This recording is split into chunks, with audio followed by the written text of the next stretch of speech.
Early in January, in his State of the Union message, the president proposed a plan of revenue sharing to help local governments carry their heavy load. The division of money between the federal government, the states, and the cities was one of the decade's greatest headaches. James McIntyre, whip of the Massachusetts Senate. We're in a very critical situation. There are some cities in Massachusetts that will soon be facing bankruptcy. We need help. The federal government has virtually preempted the field in the income taxation area. We need our share, and I think it's critically important that we get it very soon. Robert Blair, Speaker of the Illinois House. We're going right towards $1 billion a year for public welfare in the state of Illinois, and those are just spiraling costs. Governor Milton Schaap of Pennsylvania. If guarantees are provided by the federal treasury to the Penn Central, why not the Pennsylvania? If they're provided to Lockheed, why not the Lockheed? Lester Maddox, Lieutenant Governor and former Governor of Georgia, held to his strong views on states' rights and the federal dole. It'll compound the problems in the major metropolitan area. It'll drive more people from rural America into urban America. More slums, more ghettos, more welfare costs, more crime. And yet it's pictured to us as something right the opposite. With more than 1 million people on welfare, the problems of New York City were acute. Mayor Lindsay was questioned by Doug Edelson of WINS about sharing taxes collected by Albany.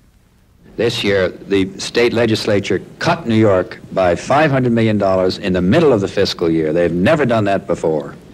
On top of that, we have a recession, which has reduced the income side of the budget, and we also are still suffering from national inflationary pressures, which keeps our costs high.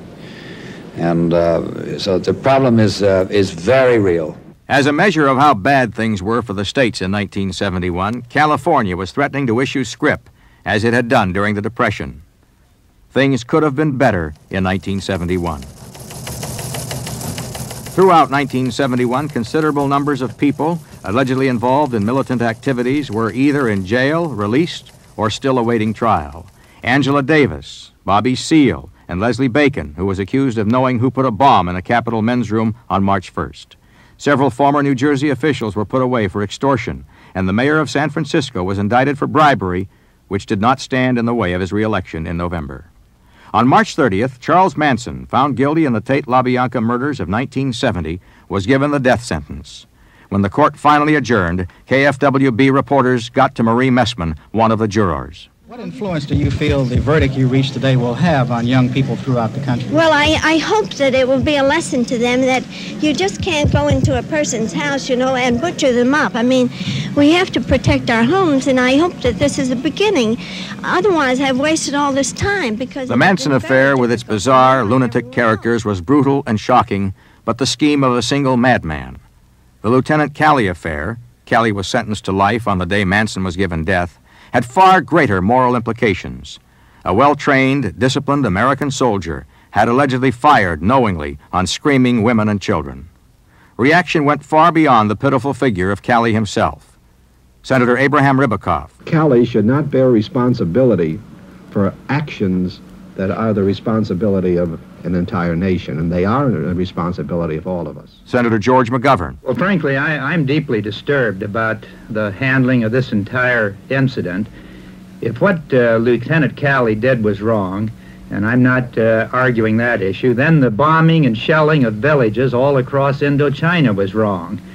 If we start this business of singling out individual men for responsibility for the war and for what has gone on, we could end up trying everybody from the president on down. At a press conference, a reporter asked the president why Calley was out on bail. Now, Captain Calley, let me point out, he's not getting out on bail in the usual sense.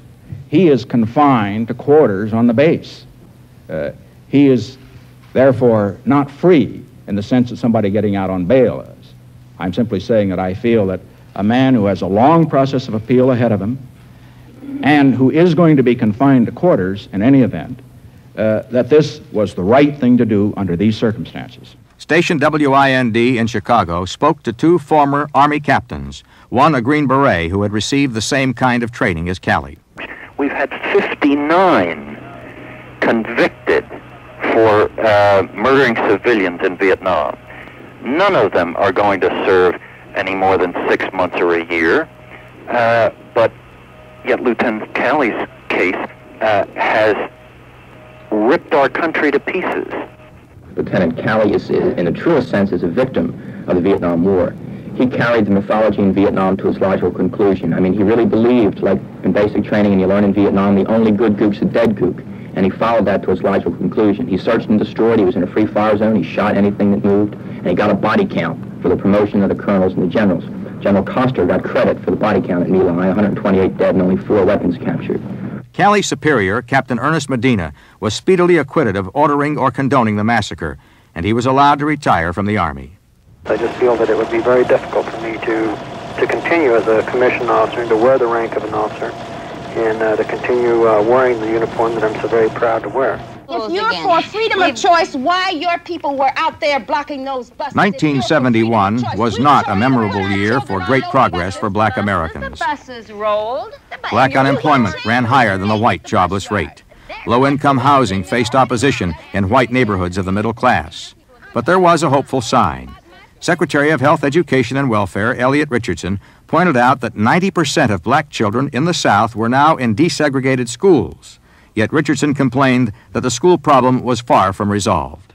Yes, there are problems arising out of desegregation in the form of residual discrimination. We have never pretended that that was not a problem.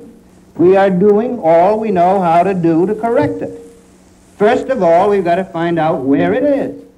In March, the president was asked by reporters if suburban neighborhoods in the North, by and large lily white, would be forced to integrate.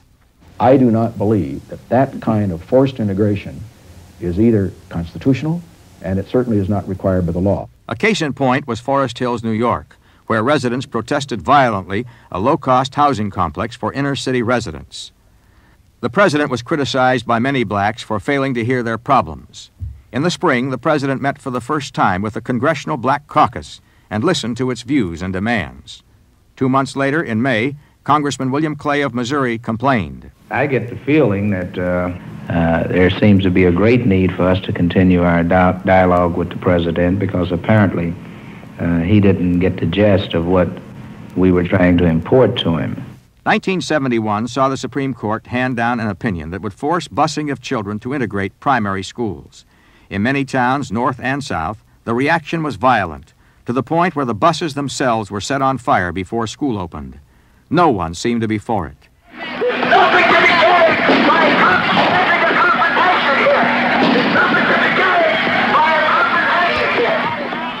Senator Javits commented on the economics of busing.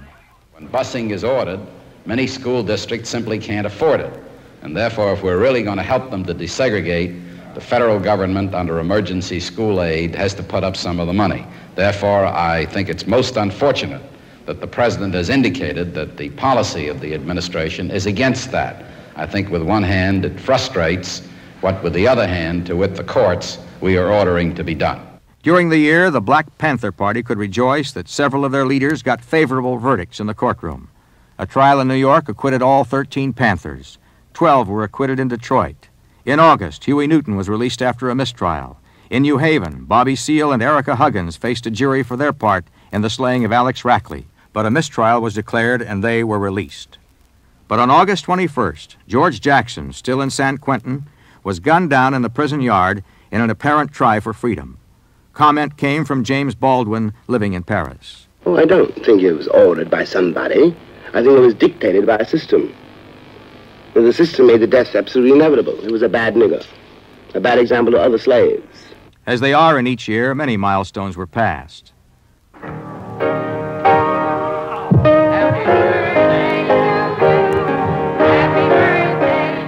The pianist is Mr. R.M. Nixon of the White House at Mamie Eisenhower's 75th birthday party. I don't mind being 75 when you all come to see me like this. Also during the year, 2 ailing Supreme Court justices stepped down, John Harlan and Hugo Black. Black died within a month. The president had named 2 justices. After considerable speculation, including the possibility of a lady justice, the president offered 2 names. Lewis Powell, William Rehnquist. Those are names you will remember because they will add distinction and excellence in the highest degree to the Supreme Court of the United States. But it may be charged that they are conservatives. This is true, but only in a judicial not in a political sense. Both Powell and Rehnquist were confirmed by the Senate, and Mr. Nixon was successful in his desire to change the court. The crusade to clean the environment marched on in 1971, but the results marched at a slower pace. More and more anti-pollution legislation appeared on the books, but somehow the oil spills, the solid waste crisis, the sulfurous air, and the destruction of land continued to haunt the urban world. Early in the year, the President signed what he called the Clean Air Act.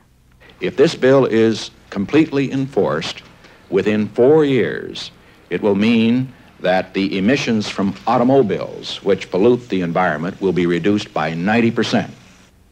However, 10 months later, September 23rd, the President spoke again on the subject of ecology and environment to the Detroit Economic Club. We are committed to cleaning up the air and cleaning up the water, but we are also committed to a strong economy, and we are not going to allow the environmental issue to be used to destroy the system, the industrial system that made this the great country that it is. Ecology and the even greater issue of the quality of American life was a hot topic throughout the year.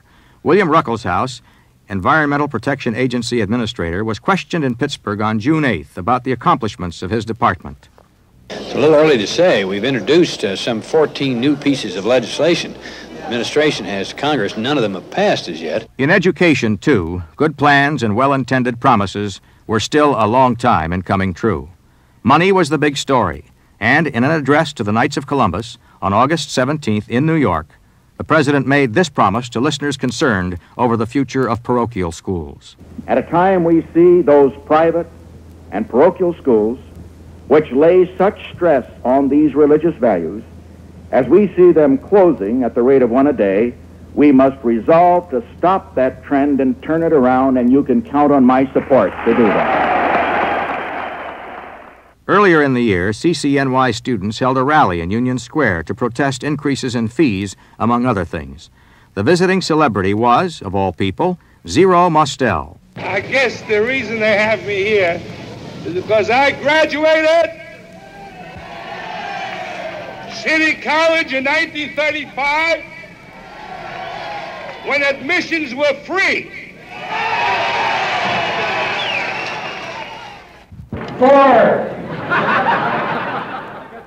That's all Vice President Agnew had to say in 1971 to get a laugh, after several of his golf balls and tennis balls struck a variety of opponents and innocent bystanders. In a jovial mood, he kidded, I've never adopted a supercilious attitude toward the press. Why, just last week I appeared twice on my balcony and waved. The media didn't always have it so good. On February 23rd, and again a month later, CBS broadcast a TV documentary on the selling of the Pentagon. The Pentagon objected and demanded to see the TV footage from which CBS editors had worked. CBS refused, predictably, and managing editor Walter Cronkite took the stand. Sir, when a high official of government that holds the power to appoint the Federal Communications Commission says that unless we put our house in order, that the broadcast media must be examined, when another high official says that unless we put our house in order, we must be called to account. Account to whom is the suggestion. We must be brought down from our ivory tower. By whom? That, to me, is a clear intimidation. If the selling of the Pentagon was one of the year's most talked about TV shows, one of the most talked about movies was something called The French Connection, a racy thriller about drugs, smugglers, and cops. Bob Selmaggi, Group W movie critic, commented on the year's film output. So, what kind of a movie year has it been? It would be better to ask what kind of a year it hasn't been. For openers, it hasn't been what you'd call a sensational year, although there were some pictures that would hold their own in any year.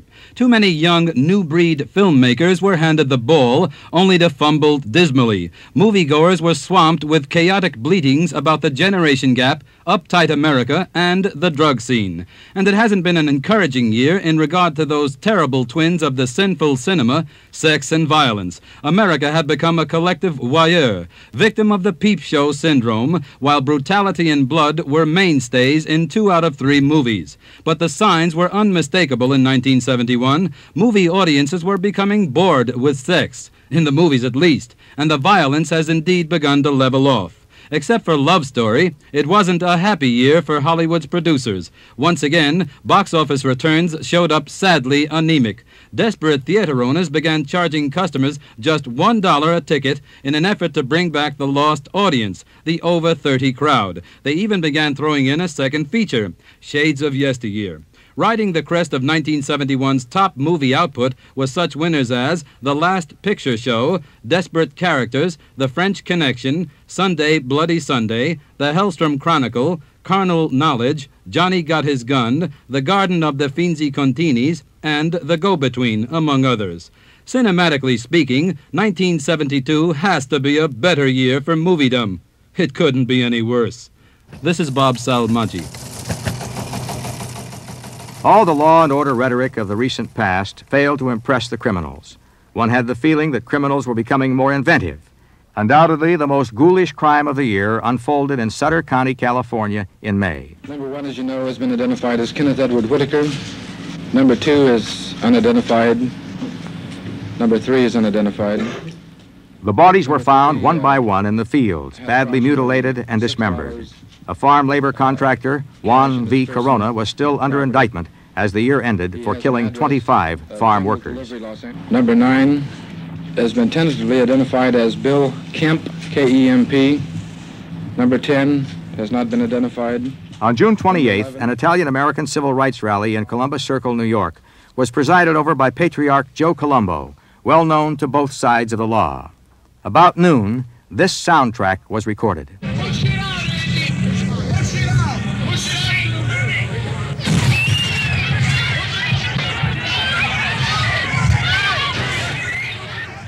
Detective Chief Albert Steedman concluded that this was an old-style gangland shooting. Because of some stories that we have heard that there is some possible friction out in Brooklyn between the Gallo mob and the Colombo gang. Do you expect to call in any other named figures? Yes, I do. Who? Would you name them? No, I won't.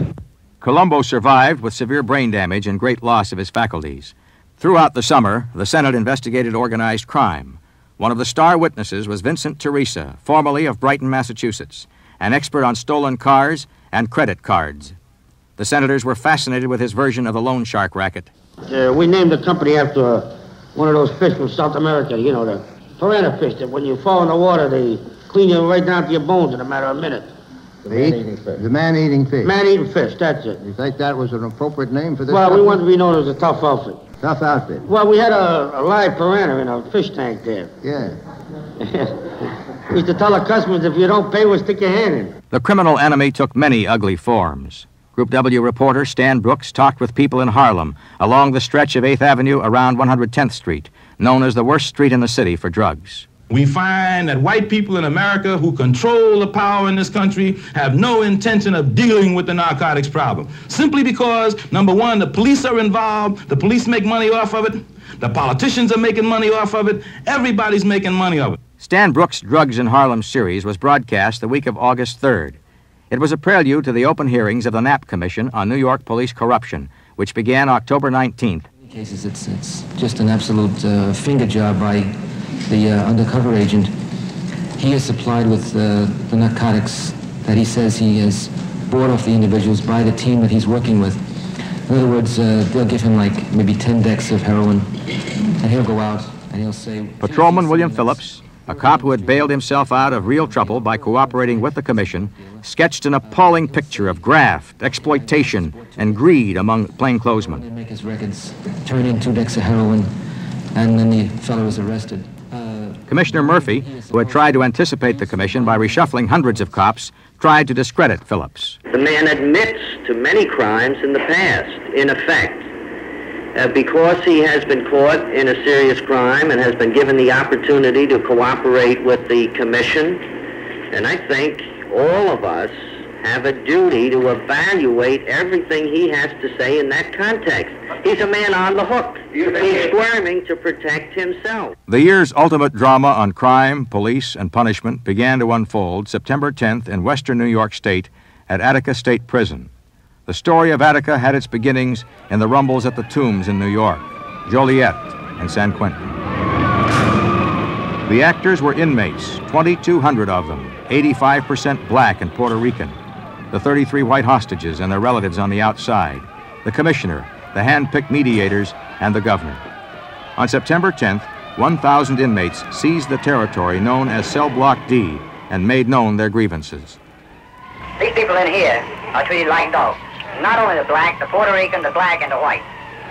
And I want everyone to know that we're going to stick together, we're going to get what we want, or we're going to die here. All right. We had a job to do, and we did it, and we resisted, and those that resisted, there was proper police action taken. It resembles a war. We've stood out here since Thursday, and my son is in there. Michael Smith is one of the hostages.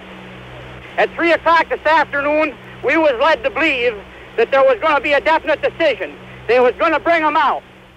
Now, damn it all, do it. Michael Smith survived. 9 guards did not. Monday, September 13th, Commissioner Oswald gave the order to go in and get them. To delay the action any longer would not only jeopardize innocent lives, but would threaten the security of the entire correctional system of the state. Armed rebellion of the type we have faced threatens the destruction of our free society. We cannot permit that destruction to happen. It has indeed been an agonizing decision. William Kunstler, militant civil rights attorney, commented to Group W's Stan Brooks. What will Attica mean in the history of prison justice?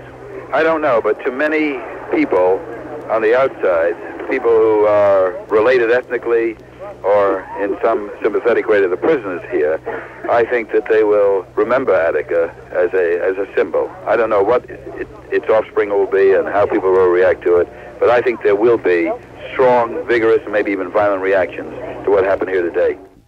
Throughout 4 harrowing days of proposal, counter-proposal, and argument, some observers felt the presence of the governor might have diffused the impending explosion. But Governor Rockefeller declined. Anything relating to reform was agreed to.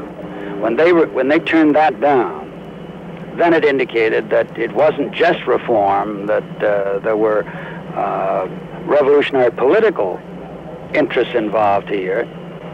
And so I think that we had explored everything, and then the commissioner went back, and after that I concurred in the recommendation to go in with the state police. About 10 weeks later, a similar drama was played out again, this time in Rahway Prison, New Jersey. Mindful of Attica, Governor William Cahill rushed to Rahway. Well, negotiations are continuing, and of course we intend to carry out our part of the commitment, which is to guarantee that there will be no brutality and that we will meet with and talk to the prisoners in relation to the complaints. While Americans were looking inward in 1971, they could not avoid being affected by events abroad. For that report, here is Group W's Chief of Foreign Correspondence, Gene Pell, in London. Hello, Westinghouse. Hello, Wind. Wind's here. Go ahead, London. Yes, you've got Westinghouse coming up in a couple of minutes. Right, standing by in New York. Okay. Thanks very much, Sid, and hello. And here's a bit that listeners didn't hear, luckily for us. Hello, London. Hello, NR, New York. Yes, isn't London on the line yet? No, sir, and I was starting to get crosstalk. Oh, I see. Oh, you're not really... I got Tone on the line, which I assumed was from London, and then he went away, and that was it. Oh. Sounds like somebody pulled the plug out, WINS. All right. 1971 was a year of uncommon events. The People's Republic of China began emerging from 20 years of isolation.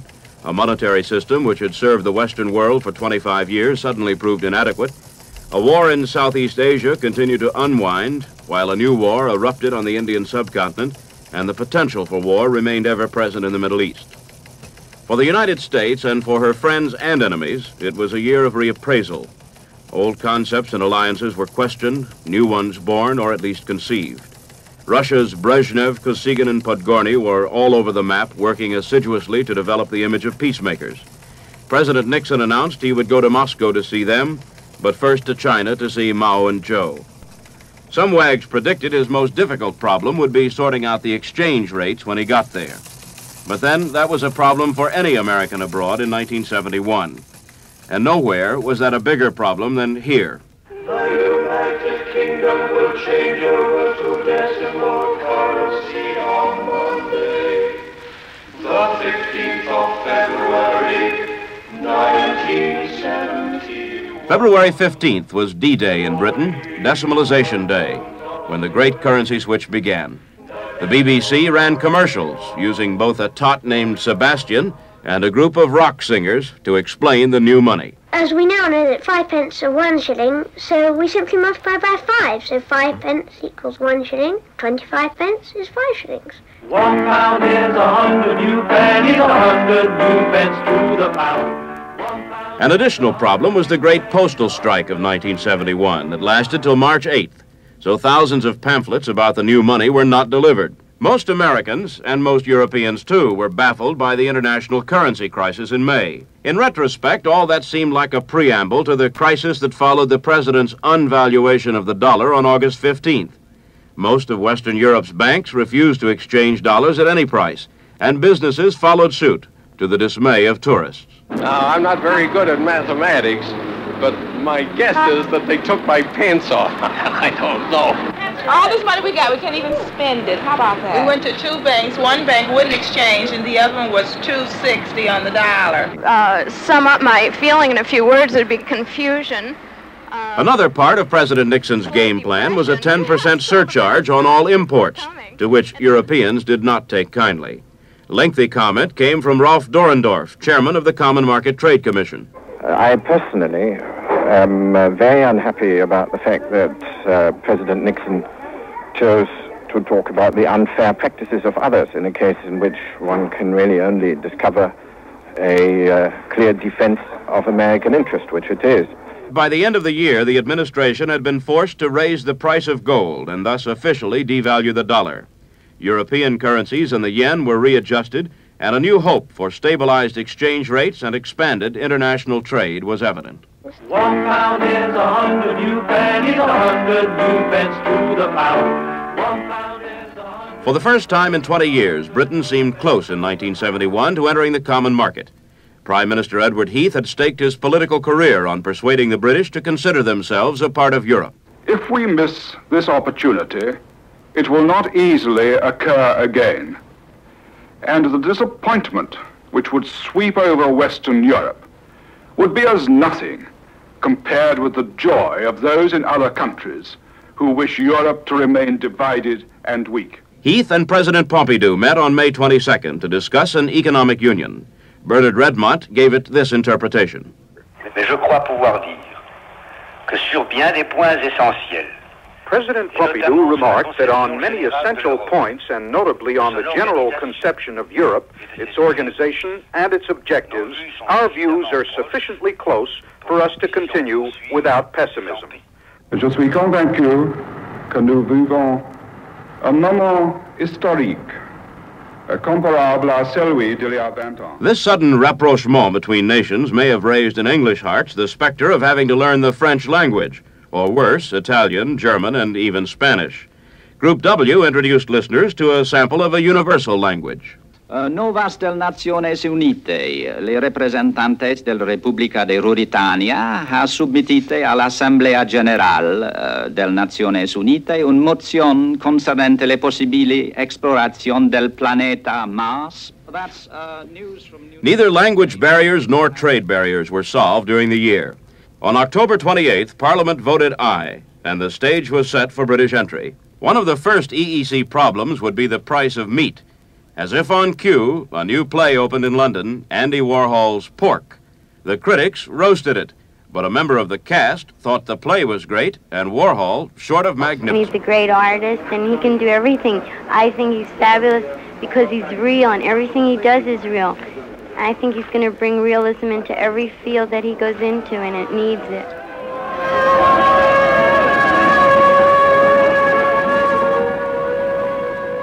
I like a rat. I like fighting. A rat's exciting. All afternoon the street is too quiet. But a rat's for real. A rat's fun. Mum says, keep out of harm's way. It's not child's play. But Dad says, woman, talk sense. A kid has to learn self-defense. These blood-curdling lines are a poem written by a 12-year-old schoolboy in Belfast, where throughout the year the Irish Republic was torn apart by riots, bombs, and death. Ulster's Prime Minister, Brian Faulkner, had promised an end to fighting and a new understanding between Protestants and Catholics. But even strong measures did not prevent further violence, including the tarring and feathering of a hapless teenage girl who dated a British soldier. I have had to conclude that the ordinary law cannot deal comprehensively or quickly enough with such ruthless viciousness.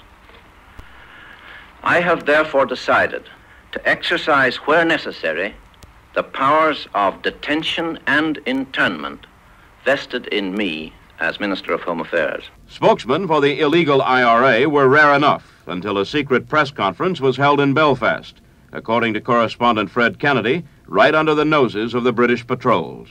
Internment has failed, partition has failed, British rule in Ireland has failed. And there will be no peace in this country until the British Army is withdrawn from our shores. Another actor in this drama was Jack Lynch, Prime Minister of the Irish Republic, who insisted that the solution lay in the reunification of Ireland. Shouted a Northern Protestant, "We'll show Mr. Lynch and his fellow travelers and all the rest that we are determined to defend to the last drop of our blood our Constitution." On September 27th, an Irish summit meeting occurred, the first in 50 years, when all prime ministers got together, Lynch, Faulkner, and Heath. But on October 15th, a fortnight after the parley, this eyewitness story of yet another murder was reported. I saw the policeman that I know as a policeman. I know the man for years, you know, slumped in the car. He wasn't slumped over the waist, lying back like that, you see. And the blood was oozing out of his mouth. We thought, a couple of other men thought that he was smothering, you know, but there was quite a lot of blood coming out of his face, you know. Ireland would know this and many more bloody tales before some kind of solution was found for Protestants and Catholics to share the Emerald Isle in peace. Over the past 6 months, we succeeded in 3 main seizures of heroin to a total, I don't know. That's the mayor of Marseille, Gaston Defer, on the subject of French attempts to shut down the heroin processing that makes his city the supplier of up to 75% of New York's hard drugs. During 1971, U.S. concern for the rising tide of drugs spread to search and prohibit efforts in Europe, the Middle East, and the Far East. Late in October, Group W's David Kohler did a study of the problems of stopping heroin at its French point of departure. Even if we can stop the traffic through Marseille, the profit in the drug traffic are so enormous, and you can be sure other countries other than Turkey will produce illegal poppy. And you can be sure then other European countries will be used as country of transit and transformation. As long as there will be a demand in the States for the drug, there will be a traffic. This is Radio Pakistan. In East Pakistan, the martial law administrators... The news from East Pakistan was so dreadful that Americans found it hard to listen. In 1971, this region began its fight for independence as a Bengali nation from West Pakistan, with which it shares no common frontier. The war drove nearly 10 million refugees into poverty-stricken North India, which was ill-equipped to take care of them. 2 social workers, one Indian, one English, tried to tell the outside world by radio how desperate it was. The whole thing can get out of control, and I think if we delay by 1 day, might be 1 day too many. We can't argue now on politics or any other thing. We have to act, and we have to act very quickly. The people must go back into Bangladesh by whatever means. The terrifying social problems that have been begun by this tremendous rape of East Bengal. It isn't simply a matter of providing soup and field kitchens. This is a matter of resettling a whole nation. One of the most sympathetic observers was Danny Kaye, who visited India on a mission for UNICEF. India, I think, was the most heart-rending thing that I have seen in all the years that I have been traveling. In all the countries that we have been traveling in, all the underdeveloped countries, in all the poorly economically structured countries, I have never seen such a disaster in my life. Since the world has begun, children are always the victims. In early December, the crisis boiled over. Indian troops moved into East Pakistan in force, and Pakistan retaliated by opening a second front in the west with a drive on Kashmir. Within days, the garrison town of Jessore in East Pakistan was overrun, and Group W correspondent Fred Kennedy reported from the scene. As an open-ended truck rumbled through Indian-occupied Jessore, crowds chanted from beneath clouds of red dust.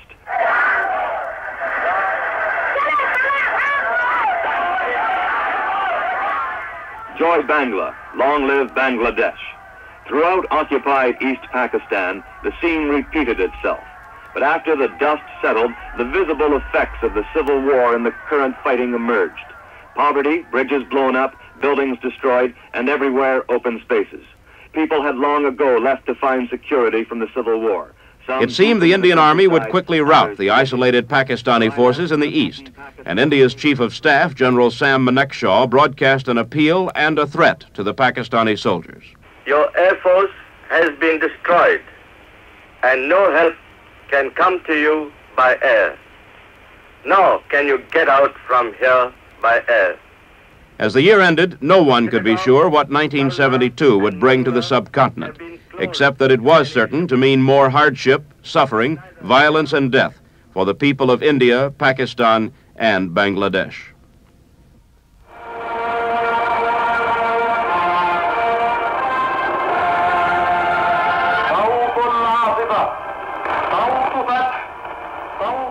A little further to the west, Radio Cairo kept up a steady torrent of anti-Israeli propaganda throughout the year. In February, the Egyptian president, Anwar Sadat, suggested an interim settlement for Suez, and despite suggestions that the U.S. might be supporting the Egyptians, Premier Golda Meir indicated that it might be possible. Before we pronounce anything dead, it takes a long time. We all hope that partial agreements and final agreements will all be alive, and if they're not active, they'll be revived. You know, we're optimists. In June, New York Congressman Bertram Podell returned from the Soviet Union with a statement from Jewish people there whose requests for immigration had been ignored, plus a report of an awesome new weapon, Jewish mother power. These are 12 Jewish mothers who are appearing today before the immigration authorities in Moscow, who have indicated their readiness to give up their children if only the Soviet Union would permit these children to emigrate to the state of Israel. And even though they themselves are not permitted to depart. And so they gave me this document, which I carried out in the shoe. There was one traveler to Israel whom the authorities apparently did not wish to keep. American gambling king Meyer Lansky, who bought himself a one-way ticket when things in the U.S. got complicated. There was talk of extradition, but Lansky fought it. I've been accused, and I haven't been confronted with the accusers. I haven't had any chance to defend myself, which is a right that every man has in any free country, and I know Israel is a free country.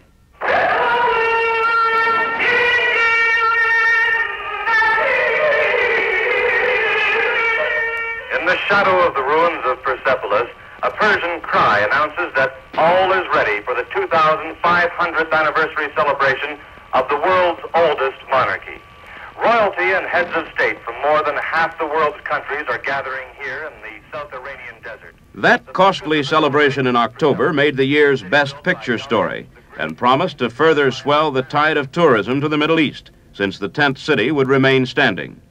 One of the lowest-ranking guests was Vice President Agnew, who stopped off in Greece on his way back to Washington to visit the village of his father's birth. Thank you all again very much for your welcome, and I can only say, Sastafaristo Parapoli.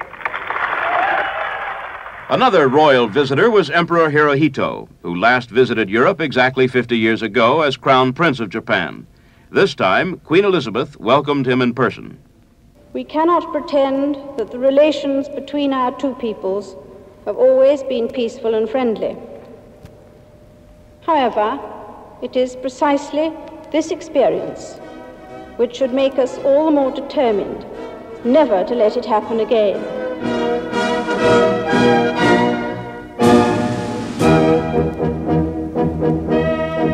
Of all the world's international sports, tennis, rugby, racing, chess, and yachting, the least publicized by far is the Anglo-American Marble Championship. An American, Bill Gaines, former marble champion of Yale, was defeated by Britain's Len Smith, who's won as far back as anyone can remember. Good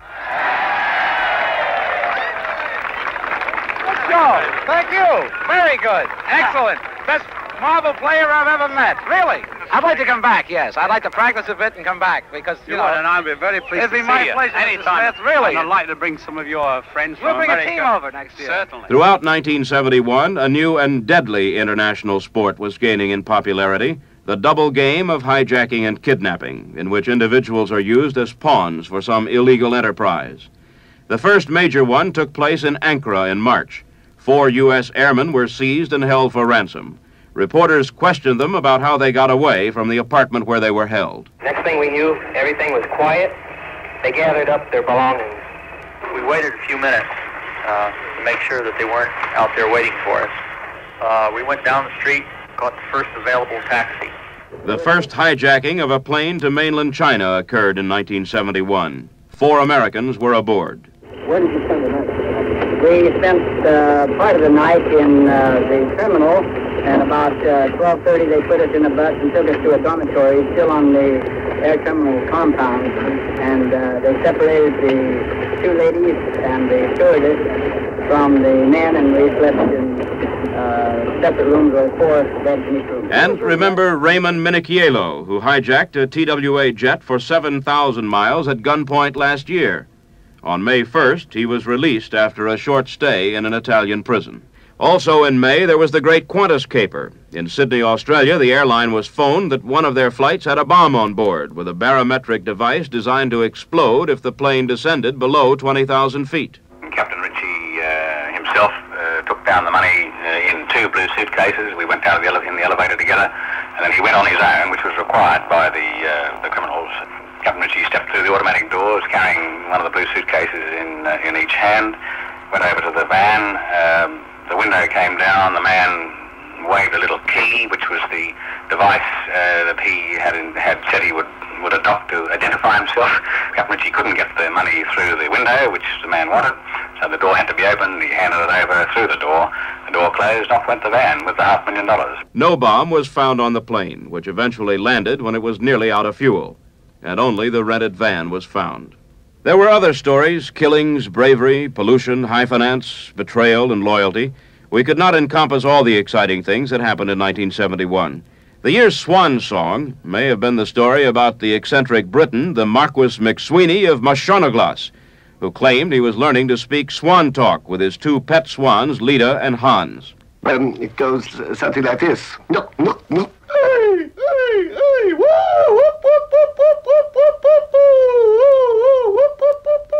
Swan song or swan talk, survival or non-survival.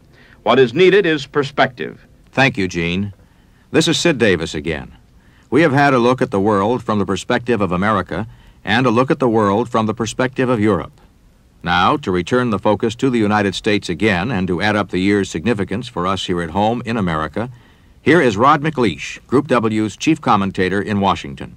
1971 was a year in search of form. It was the year between the strident congressional campaign of 1970 and the pivotal presidential election of 1972. Yet the old forms and concepts of politics seemed to be changing, and no one had yet discovered new forms to accommodate the new currents running in the nation.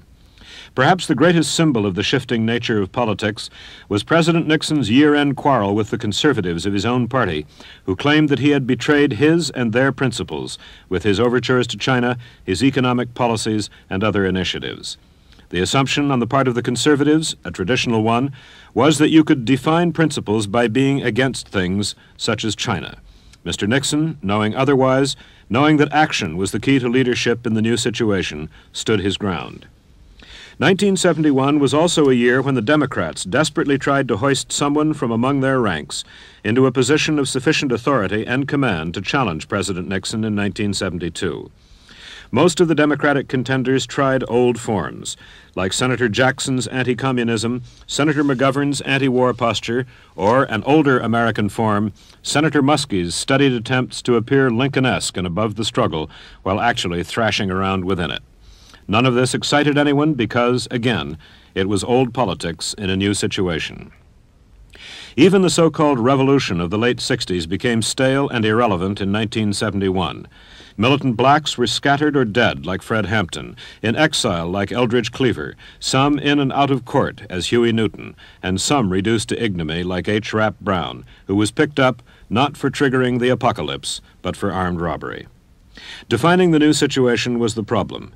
In part, it was undoubtedly the growth of a new humanism, as demonstrated by the apparently real national passion for ecological concerns, the rise of consumerism, the Senate vote killing the SST, and the solid middle-class respectability of the anti-war movement. In other parts, the new situation was the revealed plight of the wage earner, who, frozen into a temporarily fixed income by mass union negotiations with huge industries, became the most visible victim of inflation. This led on to a new sort of militancy, wrapped up in the social fabric of the middle class. The key to the new situation, composed of these and other less easily identifiable elements, seemed to be action, specifically domestic action, and the man who discovered this to some degree was President Nixon. If his announcement on July 15th that he would go to China was exciting, his announcement of a dramatic new multi-phased economic policy a month later was electrifying. Although the new economic policy was shrouded in subsequent controversy, its initial impact was the gratifying one of showing the leader in action, and action was the key to the new situation. 1971 was a year when most controversy about whether problems really existed stopped. There was widespread agreement in the United States that we had some serious difficulties, that some of them would require fundamental changes in the way the nation and its politics thought. If the deeper problems in environmental affairs, social dilemmas, and rearranged priorities eluded Mr. Nixon, he did take gratifying action in economics, the problem that plagued and touched nearly everyone in one way or another. Politically, 1972 will largely be a problem of who can best define the new situation and take the most appropriate action to accommodate it.